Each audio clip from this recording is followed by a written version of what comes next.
Hello, everyone, and welcome back to You Already Know. This is The Review, my weekly Mandalorian recap and review series. Today we'll be discussing Chapter 15, The Believer. This episode wasn't a huge episode as the last couple this season, however, it doesn't mean that it was any less of a good episode. In fact, it was one of the strongest this season, I believe. Before we get into discussion, as always, I would like to thank this week's sponsor, Animation Legends. Guys, check these out. These are animation cells from the 80s cartoon Star Wars Ewoks. These are the original hand-drawn animations from the making of that TV show. These cells are from Animation Legends, and you can own some cells for yourself simply by following the link I'm providing. Animation Legends sells the original hand-drawn animation cells for most of your favorite old-school cartoon shows, including Ewoks, all for an affordable price. You can own an authentic piece from these shows without spending a fortune. And get this, guys, you can get an additional 10% off when you use my code SWFP98. Once again, SWFP98 at checkout. Guys, seriously, do not sleep on this. Owning an authentic animation cell from the Ewoks cartoon would be amazing in your collection, and Animation Legends is offering them all for an affordable price, and I'm offering them to you for an even more affordable price. Once again, use my code SWFP98 at checkout to receive 10% off of your order. If you don't want sales from Ewoks, then check out all the other TV shows you can own an official piece of. Check out Animation Legends through the link I provided. Alright, now let's go into the discussion on Chapter 15 of The Mandalorian and what we can expect in next week's finale. We open in a New Republic prison where inmates are working on taking apart and scrapping old Imperial vehicles from the Galactic Civil War. A nice reminder to the audience that despite there still being Imperial remnants in the Outer Rim territories, the Empire did lose the war. Cara Dune, a newly appointed Marshal of the New Republic, strolls in and is able to remove a prisoner with no problem, showing us that despite the New Republic being in control, not everything in this new government is up to appropriate standards and protocol. And she did say that she bent a lot of rules to bring him along on this mission. Mayfeld is taken into Cara's custody and they fly off to the planet Morak in order to infiltrate the Imperial base on the planet to access coordinates to Moff Gideon's light cruiser so they can rescue Grogu. Let me quickly mention that it's funny how in the time frame of the last episode and this one, Boba Fett found the time to give his armor a fresh coat of paint. And he looks really great, and I love the new look he has with the black coat under that armor. It's awesome. It certainly fits him well and is a look that is just unique enough to separate him between Boba pre-Sarlacc and post. Also, it was amazing to see the Slave One rotate from landing position to flight from inside the ship. I don't even remember the dialogue in this scene because I was just too busy focusing on that rotation. They fly to Morak and infiltrate the Imperial base by wearing tank trooper armor. Mando was even willing to remove his outfit completely in order to get the job done. A nice foreshadowing to a later thing that's going to happen. Cara was unable to go because she's registered as a member of the New Republic. Fennec Shand is wanted by the ISB, and Fett can't do it because, well, they're going to recognize his face. Which is very true because Boba Fett is a clone of Jango Fett, and it would definitely raise red flags if an unaltered clone of Jango casually shows up in an Imperial base trying to access these codes.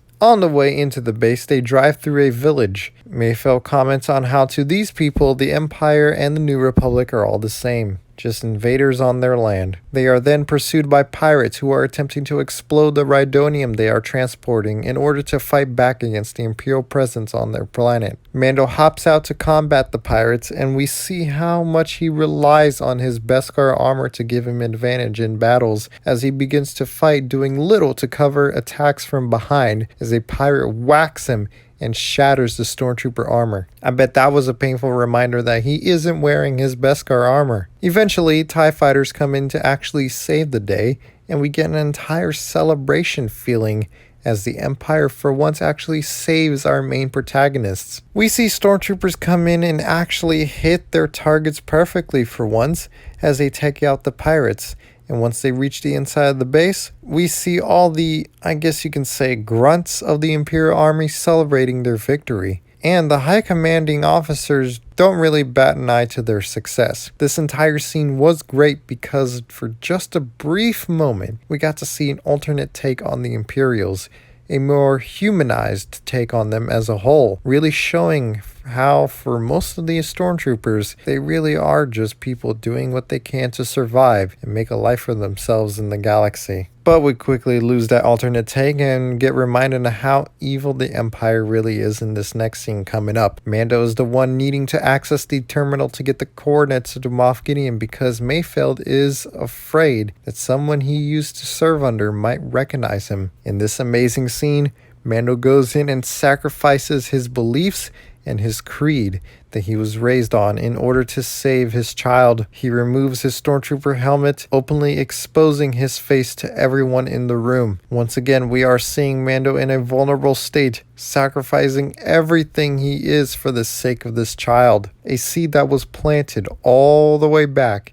in the 3rd episode of Season 1, where he went against the Bounty Hunter Guild to steal back Grogu, and a seed that was watered and started to really grow this season when he kept encountering Mandalorians and people he initially believed to be Mandalorians, consistently removing their helmets. It all culminated in this very scene where Mando finally makes the big decision to reveal his face, a sacrifice he made for the love of his child. He gets the attention of the Imperial officer Mayfeld was trying to avoid, and then immediately Mayfeld jumps in to get suspicion off of Din. The officer doesn't seem to recognize Mayfeld at all, despite him fearing he would, showing us just how Imperial officers have no care for those that serve under them. The officer sits them both down at the table, and we'd immediately get probably the greatest scene of this season. We see Mayfeld confront his old commanding officer about the horrible things that he's done during Operation Cinder, and we see Mayfeld, a character who doesn't show any emotions and usually hides his emotions under witty remarks, now completely overwhelmed by emotions. This whole scene was incredible and very well acted and filled with so much tension, and it led to a great escape scene. Fett picks them up on the Slave One. Mayfeld uses the cycler rifle to explode the Imperial base and get his revenge on the Imperials, and the beautiful sound of the seismic charge on Slave One makes its return. We got company. Hang on.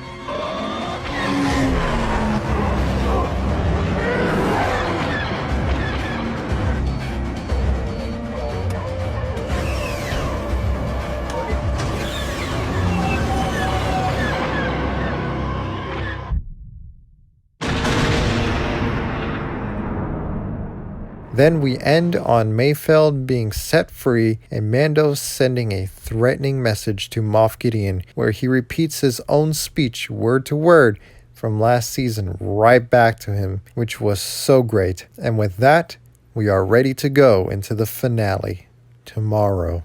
Guys, this episode was amazing. If you were disappointed about this week's episode, I encourage you to dive deeper under the surface level.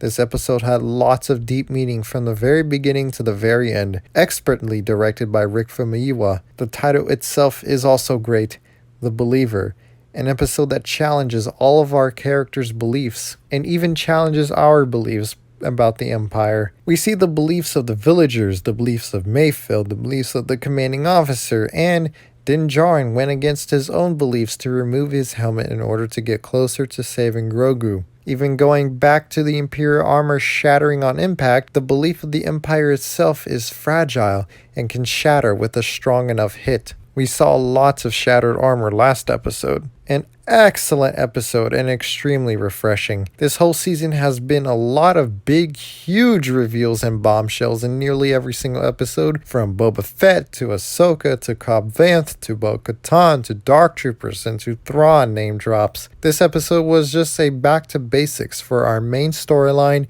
with our main original characters.